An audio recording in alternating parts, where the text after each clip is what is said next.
Afghanistan, and fighting as bloody as anything British forces have seen since the Second World War. Friendly's coming in! Right on the front line, elite Royal Marine commandos advance against the Taliban in brutal conditions and unforgiving desert terrain. Quickly get down low!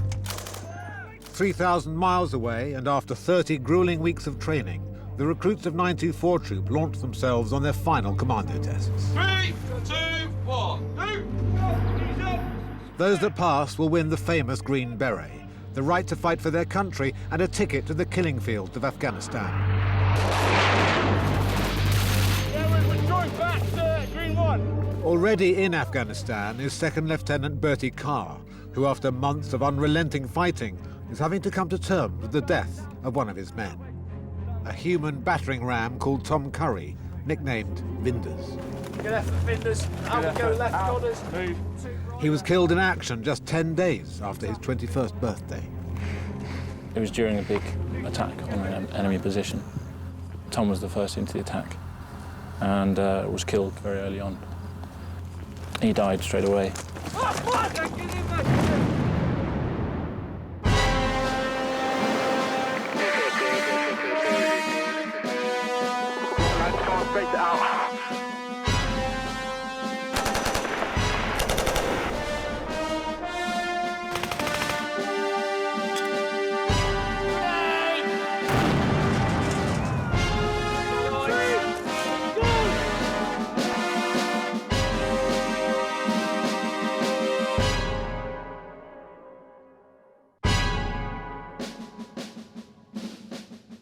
.924 Troop started with 50 recruits.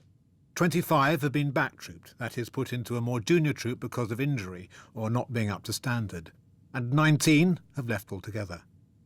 That means out of the original 50, only 9 have survived the training to this point. I'm gutted to have lost so many. I think the troop is almost cursed. I mean, the amount of lads we've lost from injury and illness is quite uncanny. You can't plan for those things, it's just luck of the draw. And as with everything, there's averages, there's above averages, and there's below averages in this troop.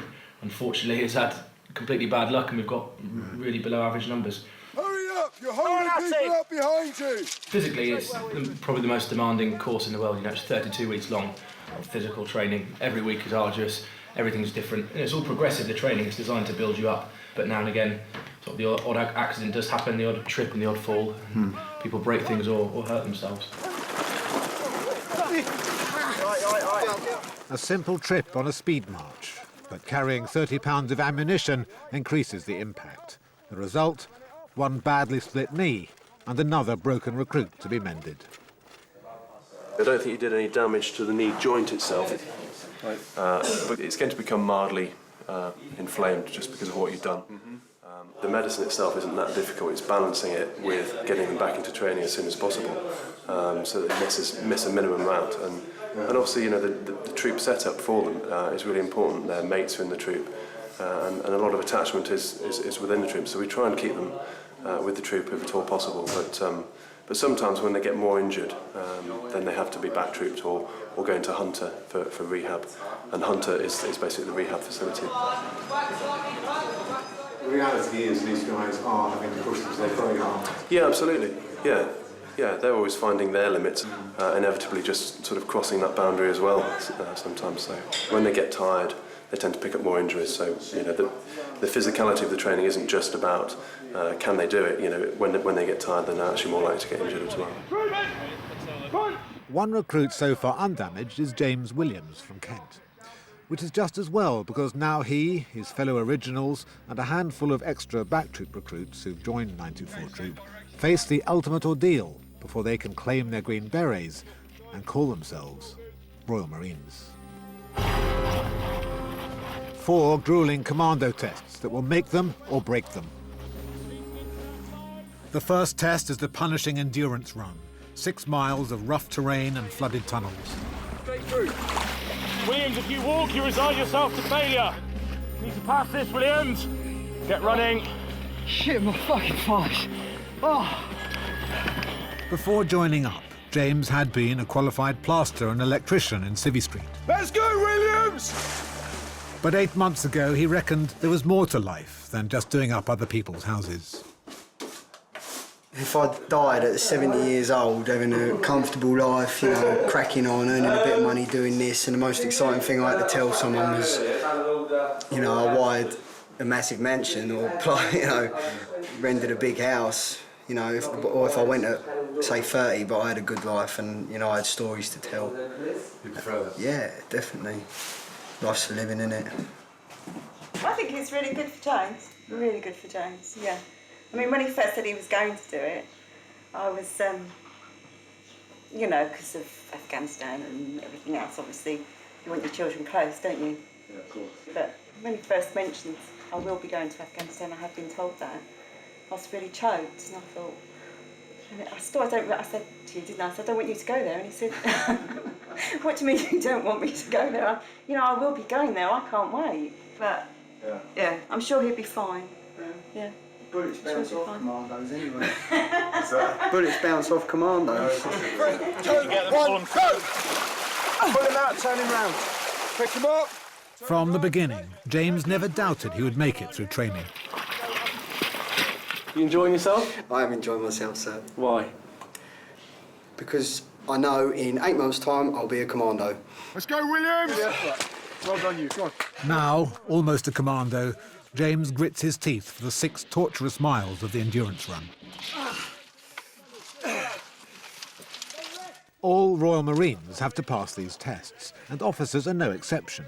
Indeed, it's only been a few short months since Second Lieutenant Bertie Carr, now in the thick of it in Afghanistan, completed the tests to win his own Green Beret, the iconic headgear awarded to all Royal Marine commandos since the Second World War.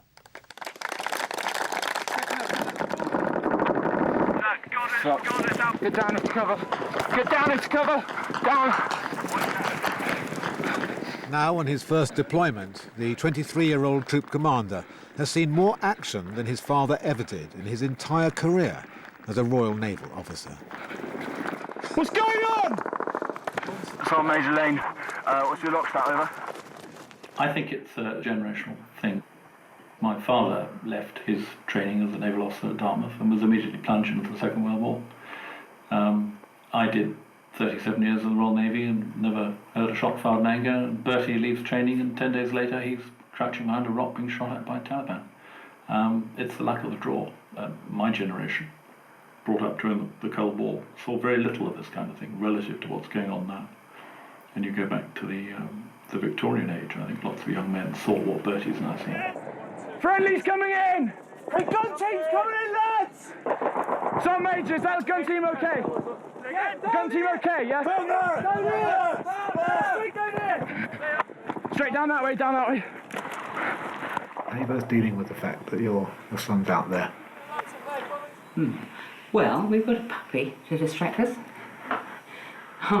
It comes and goes. I think we think about him most of the time. Yeah, there are good days and bad days, really. Distractions are the answer. But yeah, it's a worry, no question about it. But as we've known, or anyway suspected, that we'd have to face this ever since he announced he wanted to join the Marines at the age of 5 or whatever it was. Yes, but it's never been real before. It's never been real before, and it's quite sharp-edged now, but it's not a surprise. Straight over the shadow, yeah? But the fact that it's something which he's good at and enjoys doing, as far as we can tell, is a great comfort. Can we, straight over the shadow, yeah? Anyone who gets through Royal Marine training will by definition be good at what they do.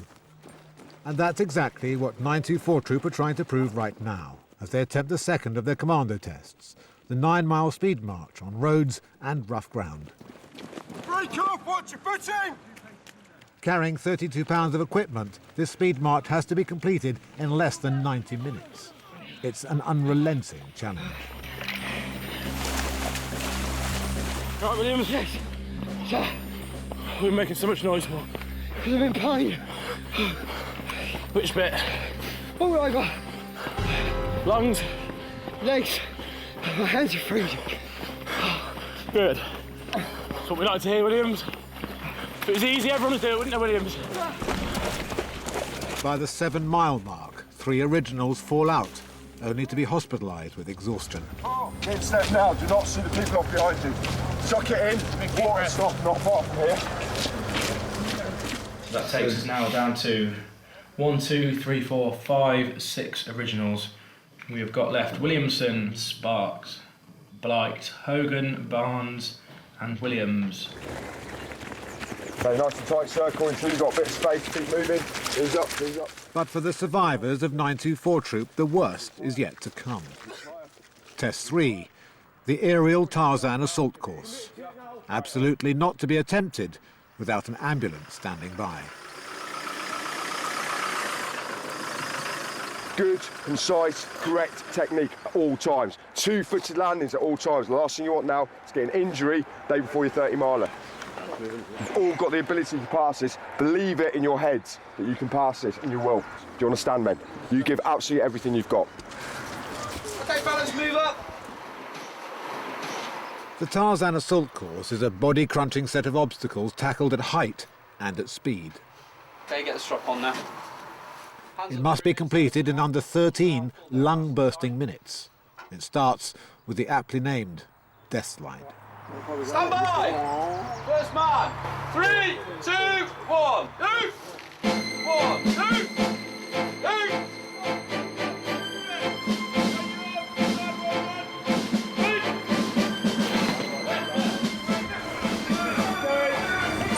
Okay, palms facing up.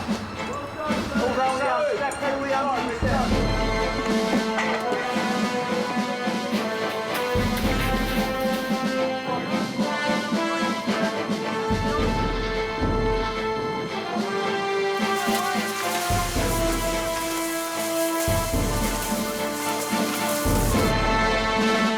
8 months ago, the recruits would have found this impossible, but they can now boast the fitness levels of an international athlete. Go there, straight into it, fella. Good lad. Get that arm over. Front, good. Stay on there, let's go. Let's go, Williams! Good Williams.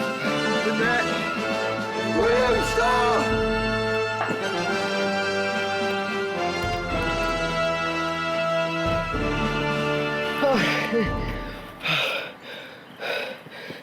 With a time of 11 minutes 30 seconds, James has now passed 3 out of 4 Commando tests. In just 12 hours, he and the rest of 924 Troop will face the final and most extreme of the tests.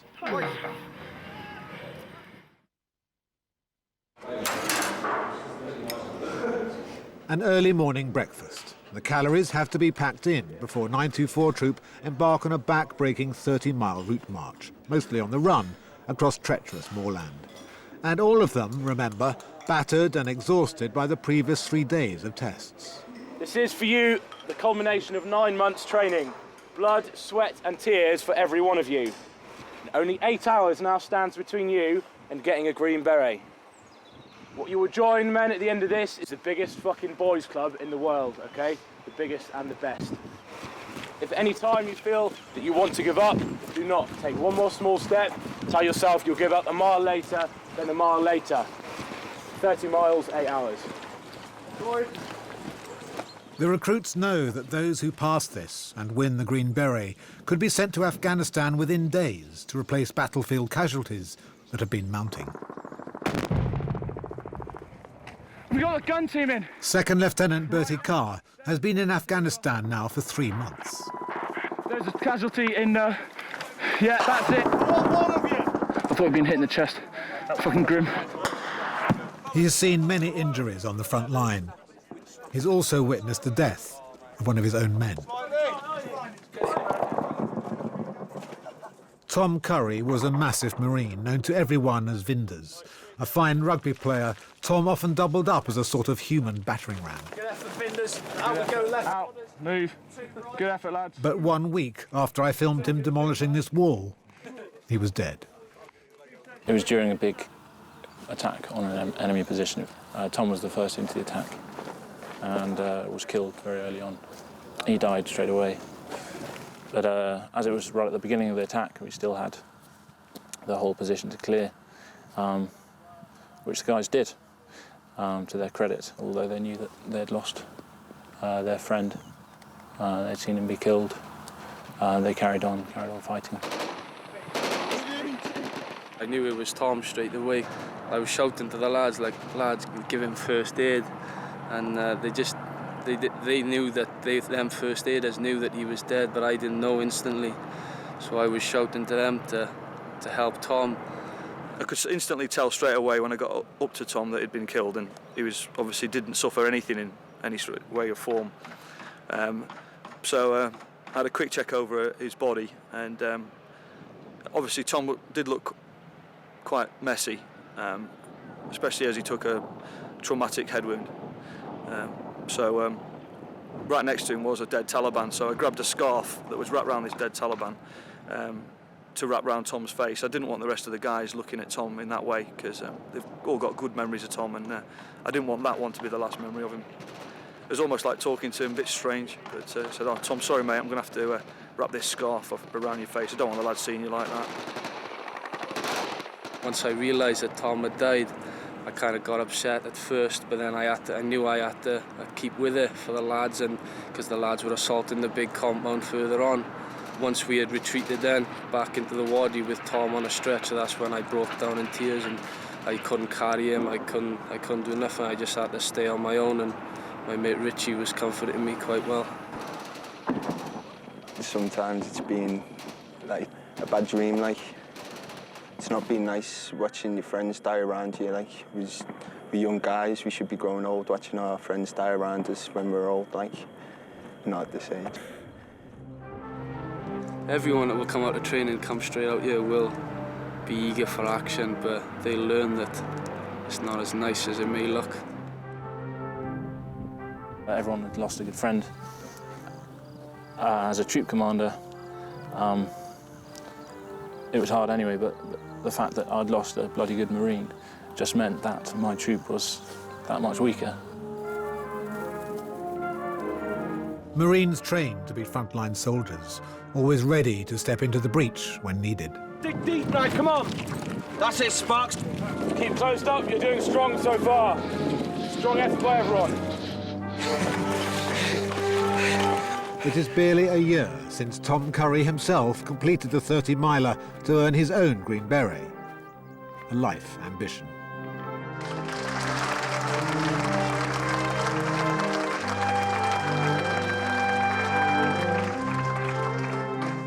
He absolutely loved the Marines. He couldn't believe that he'd get paid for doing something that he loved. You know, I think the Marines suited him down to the ground. He liked that camaraderie, you know, of being wanted. And you know, he wanting other people. So he's very determined, stubborn at times, and he's very big, you know, physically big. One of the letters we got from one of the many people who wrote to us said he was a perfect Marine, and he was really. Must have been a very proud day when he passed out. Oh, absolutely. We had a big party of us went down, and with friends and family. And we were so proud of him because we didn't know that he'd been awarded the Commando medal, which is awarded by his peers, and with all of the qualities that it takes to be a Marine, you know. The Commando medal is awarded to the man who shows throughout recruit training to an outstanding degree the following qualities of Commando spirit: courage, determination, unselfishness, and cheerfulness. The Commando Medal for 900 Troop is awarded to Marine Curry.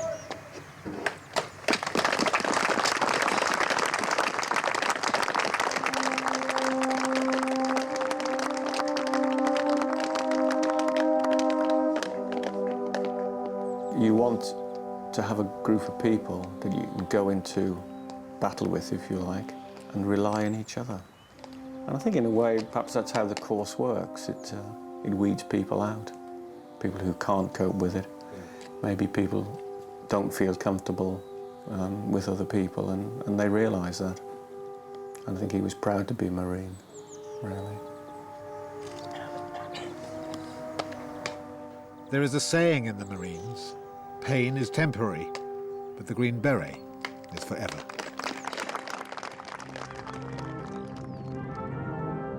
That's why 924 Troop now dig deep on their final Commando test.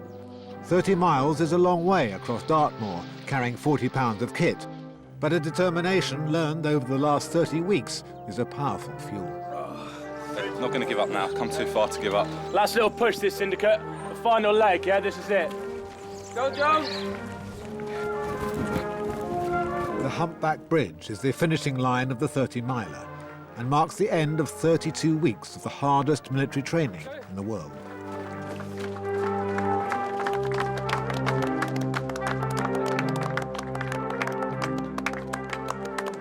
They look good. It's as fresh as I've seen a group come across. Yeah, fantastic. Yeah, good effort. Very solid, very strong finish. Yeah, very pleased with that. The Green Beret has been a long time coming for the recruits of 924 Troop. James, what's this mean to you, this moment? Oh, I can't describe it at the moment. I was just sitting down on my kit and just like looking at the water flowing over this bridge and underneath this bridge and that, and I was thinking, this really don't seem real. Yeah. I'm actually sitting here at the end of the 30 mile, you know, it's done. So, but I don't know, I never felt so happy when I see the bridge. From just, as soon as we saw the bridge, I was ecstatic. Coming over it, brilliant. I guess it's going to mean a lot in a minute when we get presented with our Green Berets. Ask me after that. Yeah. Brilliant, man. How'd you find that?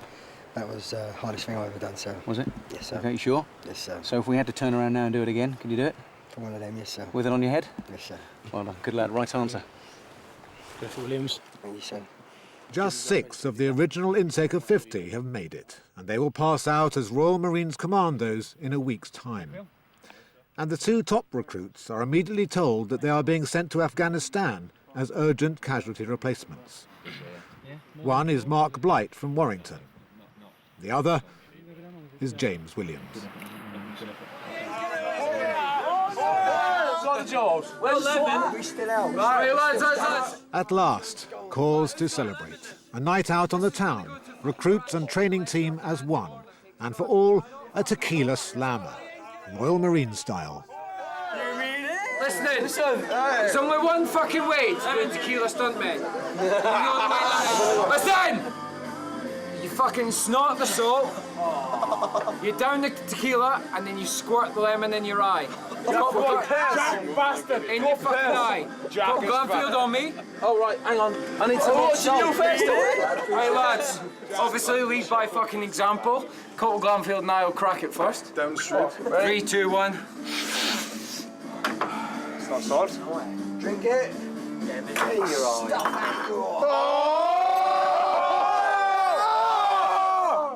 Oh, Jen! That's the way to do it! Get it down, you fucking lads! From now on, whether on the lash or on the front line, it's all for one and one for all. Which one was it in your eye? The right eye. Kissing it better. Is that better?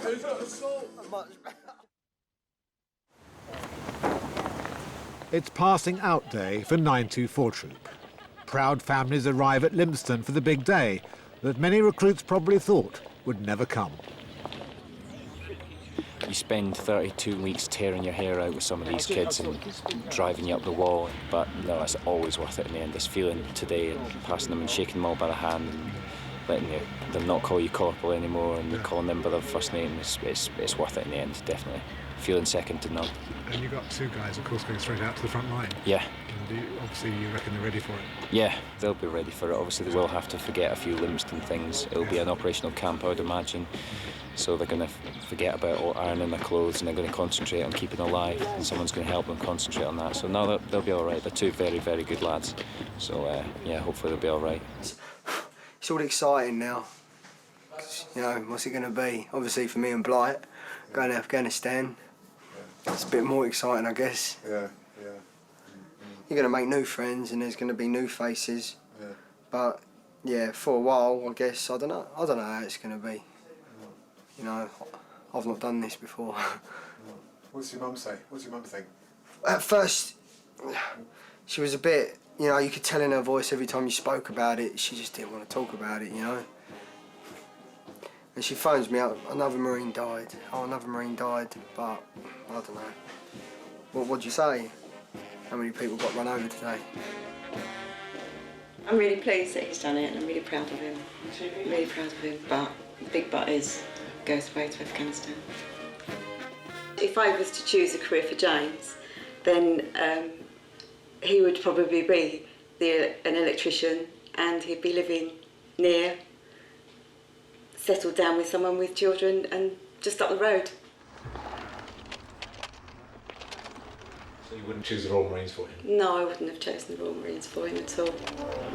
So this is Marine Williams. Marine Williams, well done, congratulations indeed. Good. What did you find toughest on it? Just lately, whenever I watch the news, it is another Marine. And I think the last Marine that died was only about 25. And I say to James, another Marine's died. He said, but it's the Marines that are out there, Mum. He said to me, he said, I'm actually doing something that I really, really love. He said, so please, don't worry about me. It will be okay.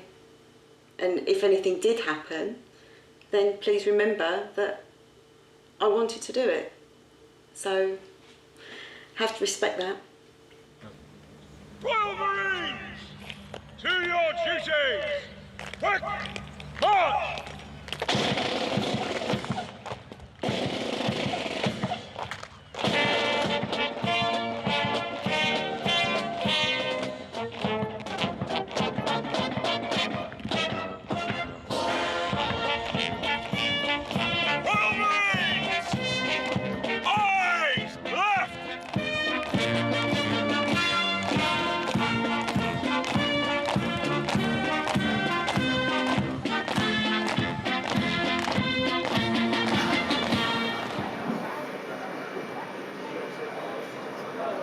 Ladies and gentlemen, may I have your attention, please? Passengers travelling on flight Romeo Romeo 3246 to Kandahar, Kabul and on to Camp Bastion. Your aircraft is finally ready for boarding. Leaving Britain today, hundreds of extra troops bound for Afghanistan. Many will have served there before, but for at least two, it's their first time to a war zone. I'm not bothered about going out there. Yeah, I'm not under any illusions about it, but now, you know, I'm happy in my job. I wasn't happy before, having to find the will to go out and clip cables all day, feeling quite dead all day actually, because it was just so mundane and it wasn't me. It wasn't for me, and now, in my eyes, I'm now a trained Royal Marine Commando. You know, one of the Queen's soldiers, ready to go and fight for the Queen. Yeah. Simple as that. But my only concern's Mum. That is my only concern, Mum. Let's go back, clear takeoff, confirm. And we go, we'll be rolling. Everybody happy?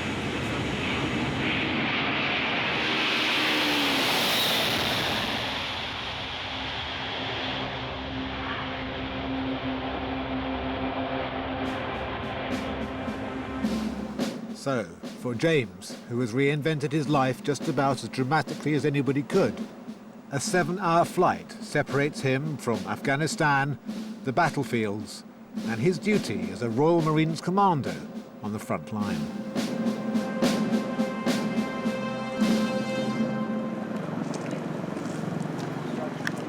Camp Bastion, the massive British base in southern Afghanistan, and springboard to military operations throughout Helmand province, and where the rookie Marines meet their troop commander for the first time. Second Lieutenant Bertie Carr. Firstly, congratulations on passing out of Lympton. You both did quite well, so it's quite a mark in the man getting through Lympton. So now you're coming out and joining M Company, joining 11 Troop, which is an extremely good troop. I don't know if you've met the other lads in the troop yet, but they've had quite a hell of a time over the past few months out here in Afghanistan. They've had quite a few experiences. What that means for you is that you should look to learn from them, to sort of learn from their experiences and listen into what they have to say. Other than that, welcome to 11 Troop, to Afghanistan. Thank you, sir. Right, cheers, lads. Cheers, sir. Within hours, James, along with the rest of his company, prepares to move some 50 miles north to a forward operating base known as Fob Price, a remote British outpost built out of the desert. The company of Marines, around 100 men, will move in a convoy of armoured Viking personnel carriers. Once out of Camp Bastion, nowhere is safe from enemy attack. And for James, of course, this is as far from Kent and his mum that he's ever been.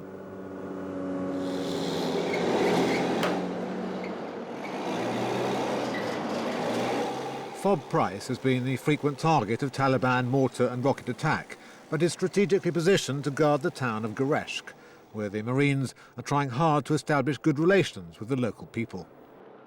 This is part of the other battle being waged in Afghanistan, the battle for hearts and minds. Nonetheless, a very real threat remains, which Bertie makes clear to his troop as they prepare for a patrol into the streets of Gereshk. Attached to us we have, lads, attached to us we have 4 CIMIC, 1 medic, Sergeant McGinley and 1 TERP. Right, the situation, no change, enemy force activity continues on the outskirts of Gereshk with checkpoints coming under sporadic attacks. INT reports suggest enemy forces are intent on further attacks in the area. It's my intent to conduct a foot patrol through the centre of Gereshk and patrol down through the south of the town and be picked up by the vehicles to return to Price. Be prepared to defeat any enemy encountered. Any questions? Arthur, you all set? Yeah, you're good to go? Looking forward to it? Yeah, I just want to get some. I want to get some experience under the belt, you know. This one should be an easy patrol. You might hear a bit of sporadic gunfire from a distance, but it shouldn't be anything to worry about. Yeah, nothing, no harder than what you've done before. So just this time it's real bullets. But first they move to Gereshk, and the convoy proceeds with caution. The big threats to vehicle movements are roadside bombs. So every gunner scans the desert around them, knowing that the Taliban are indistinguishable from civilians who look on with suspicion and probably fear.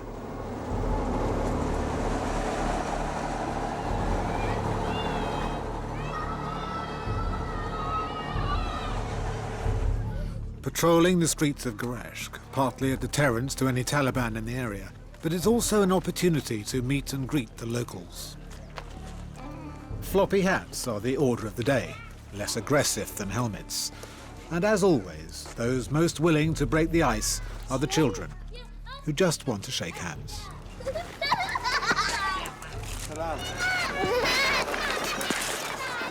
Bertie, this is just to show a friendly presence, is it? Yeah, it is pretty much. Yeah. Just to give them a bit of reassurance. So it's been a bit of fighting on the outskirts. There hasn't been fighting in the centre of Gereshk for quite a long time. So hopefully it'll stay that way.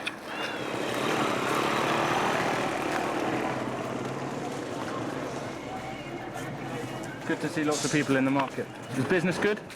Yeah, not too bad. Oh, good. All right, lads. All right, before we cause a big traffic jam. Good. All right, lads.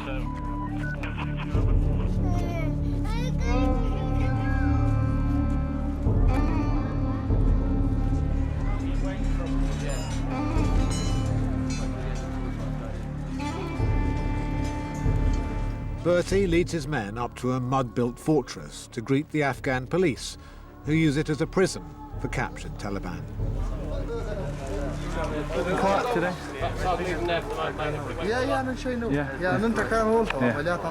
How many prisoners have you got at the moment? 30 prisoners.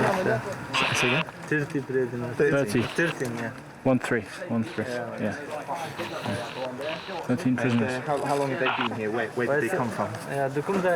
After checking on the prisoners, the Marines survey the town below them and its flourishing market. I'm bringing some money out here next time. Buy a few goods in the market. Pots and mines. I saw a nice slab of meat. I had a few flies on, but brushed them off. Richie managed to get a watch for $2. Really? Proper gem Casio as well. Really? How much did you pay for yours, sir? I paid £13 for mine. £13, $3, about what, £1.50? Briefing. Yeah. Probably brand new Casio watch from the local. Did you get a warranty with it? Yeah. You say come back any time and I exchange it if a Taliban shoots it. How's it go? Alarm? Alarm. Yep. Stopwatch. Yep. GPS.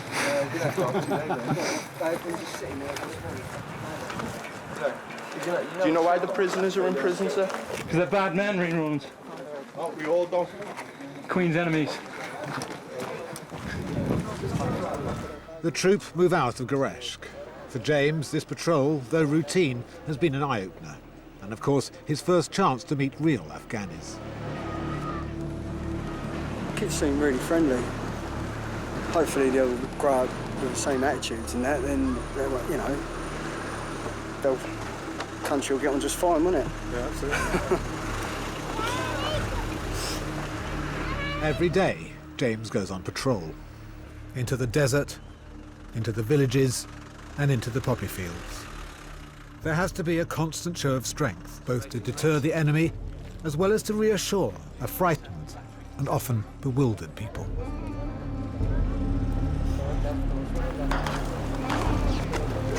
You heard that? Yeah, I heard that, mate. Crack. You heard the whiz up here? Did you hear the crack? Yeah. Yeah, gunshot. Even in this seemingly benign environment, someone's taken a pot shot and run. This is, after all, bandit country, dangerous, lawless. Most Afghanis just want peace and to get on with their lives, but in Helmand especially, few are ever far from battle.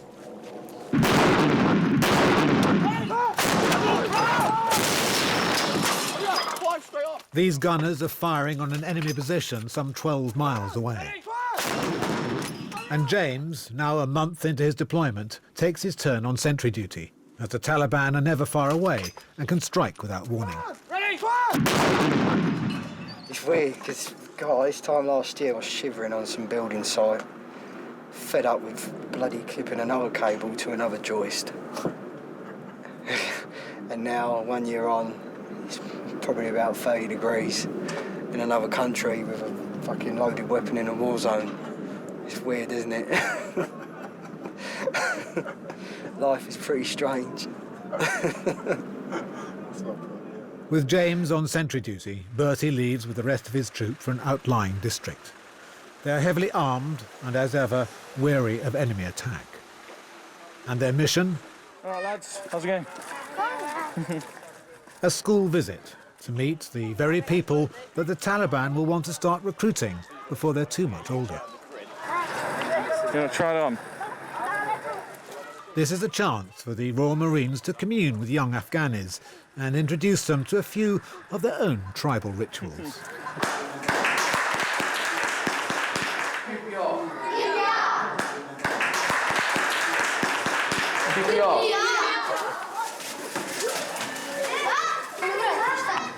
You want me to help you? You want to cheat? Spash. 6. So 4 times 6 is what? Is 24? 24. 6 times 4 is 24. Last time I was at school, anyway. Thank you very much. What's this? Ah, you're drawing war pictures. Pictures of tanks shooting at other tanks, which are all being shot at by Chinooks, by helicopters. Did you do this one? Yeah?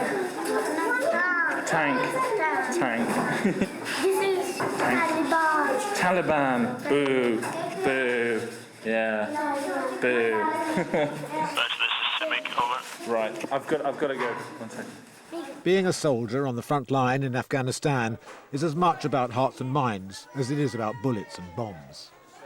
But whichever way you look at it, it's an immense challenge, and that challenge is different for every Marine. Being out here is what I wanted to do, and no doubt I'll probably come out here plenty more times. But worst bit for me, just having my dear mum sit at home, worrying every day. I hate her being like that. But every day I talk to her, I always say, "Are you getting upset?" "No, I've still got this cold," she goes. "I've still got this cold." But I know it's not a cold. And just the thought of her just not being, you know, always constantly worrying and going through that, it's the worst bit. Yeah. But at the same time, I can't give this up. Yeah.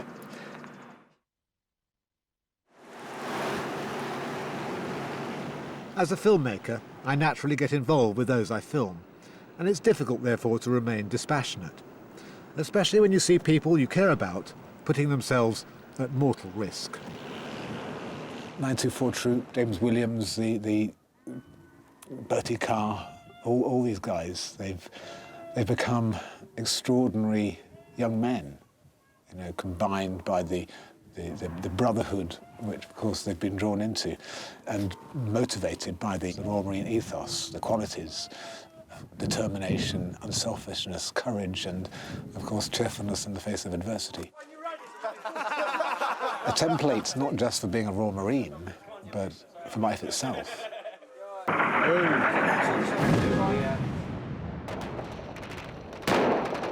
We're told by the politicians that the war here could last a generation, 25, 30 years.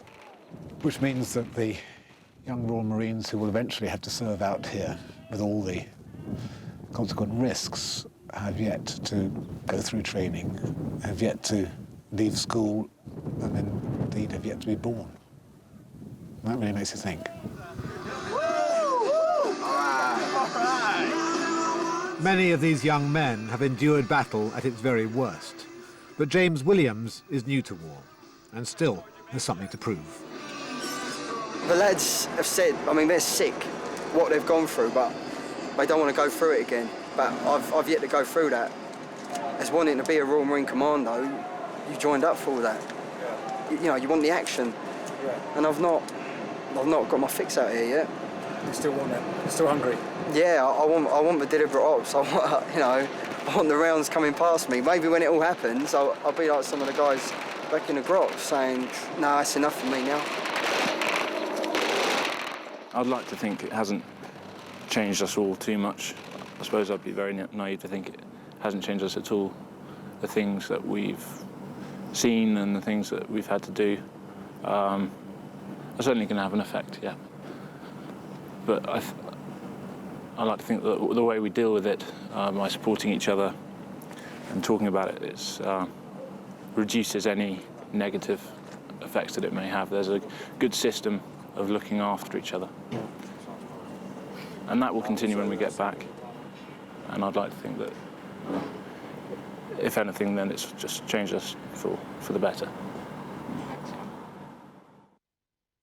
March! Left, right, left, right.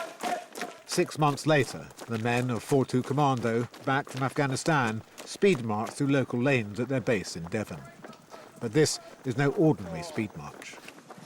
They're heading to a place called Dewiston Hill on Dartmoor to remember the comrades they lost in Afghanistan. A man can have no greater love than to lay down his life for his friends. Our friends and colleagues, Hayden, Richie, Tom, Scott, Ben and Richard, were our friends, and they laid down their lives for us, for their country, and in the process of making the world a better place. May their memories live on in our hearts and in the hearts of all those whom they love. They shall not grow old, as we that are left grow old. Age shall not weary them, nor the years condemn.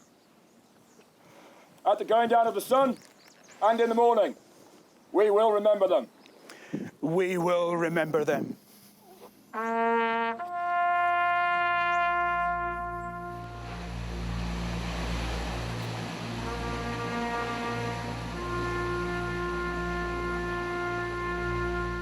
Obviously his parents were always worried while he was away, but he was very unconcerned about it. He said that was his job, and he'd get sent wherever he had to go.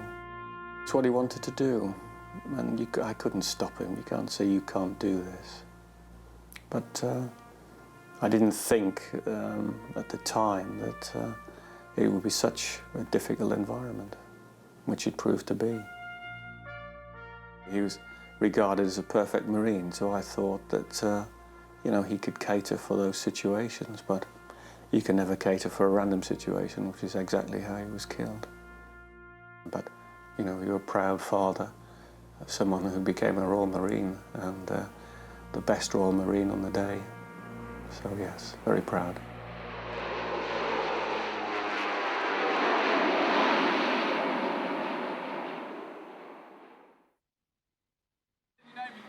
Out of the 50 recruits who arrived to join 924 Troop, 24 eventually passed out as Royal Marines commandos. Bertie Carr is now a troop commander at the Commando training base in Lympstone. And James Williams is back in Afghanistan on his second tour of duty as a commando on the front line.